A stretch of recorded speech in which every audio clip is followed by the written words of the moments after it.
ICC की ओर से बुधवार 26 अक्टूबर को नई T20 रैंकिंग जारी की गई है। इस रैंकिंग में टीम इंडिया के स्टार बल्लेबाज विराट कोहली को बम्पर फायदा पहुंचा है। कोहली बल्लेबाजी रैंकिंग में 6 स्थानों की छलांग लगाकर 9वें नंबर पर पहुंच गए हैं। कोहली ने पाकिस्तान के खिलाफ मुकाबले में नाबाद 82 रनों की पारी खेली थी, जिसका परिणाम उनकी रैंकिंग में भी देखने को मिला है। एशिया कप 2022 से पहले विराट कोहली रनों के लिए संघर्ष कर रहे थे। नतीजतन 33 साल के कोहली बीते अगस्त में रैंकिंग में 35वें स्थान तक फिसल गए थे, लेकिन एक महीने के ब्रेक ने सब कुछ बदल कर रख दिया है। कोहली ब्रेक से लौटने के बाद पुरानी फॉर्म में वापस आ गए हैं। एशिया कप 2022 में वह मोहम्मद रिजवान के बाद दूसरे सबसे रहे थे। अब कोहली ने 2 महीने बाद ही टॉप 10 में वापसी कर ली है। बल्लेबाजी रैंकिंग में पाकिस्तान के मोहम्मद रिजवान टॉप पर बने हुए हैं। हालांकि भारतीय बल्लेबाज सूर्य कुमार यादव को 1 स्थान का नुकसान हुआ है और वह अब तीसरे नंबर पर फिसल गए हैं। सूर्य कुमार यादव की जगह न्यूजीलैंड के सलामी बल्लेबाज डेवोन कॉनवे ने ली है। कॉनवे ने मौजूदा चैंपियन ऑस्ट्रेलिया के खिलाफ नाबाद 92 रनों की पारी खेली थी।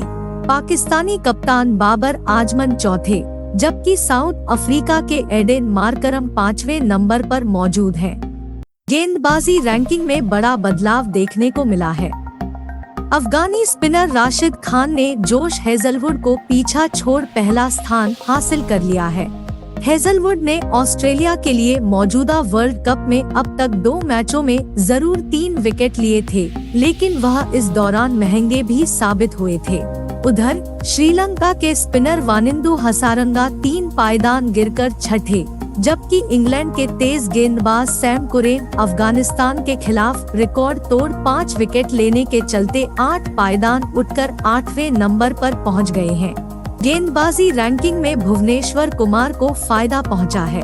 भुवी अब 2 स्थान की छलांग लगाकर 10वें नंबर पर आ गए हैं। उधर ऑलराउंडर रैंकिंग में भारतीय खिलाड़ी हार्दिक पांड्या को फायदा हुआ है।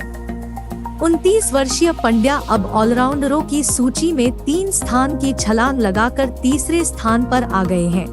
पांड्या ने पाकिस्तान के खिलाफ पहले बॉलिंग में 3 विकेट चटकाए और बल्लेबाजी में दमखम दिखाते हुए 40 रनों का योगदान दिया था। बांग्लादेश के कप्तान शाकिब अल हसन शीर्ष ऑलराउंडर बने हुए हैं। वहीं अफगानिस्तान के कप्तान मोहम्मद नबी दूसरे स्थान पर हैं। नबी और शाकिब के रेटिंग अंकों में सिर्फ 14 का फासला है। आईसीसी की ओर से बुधवार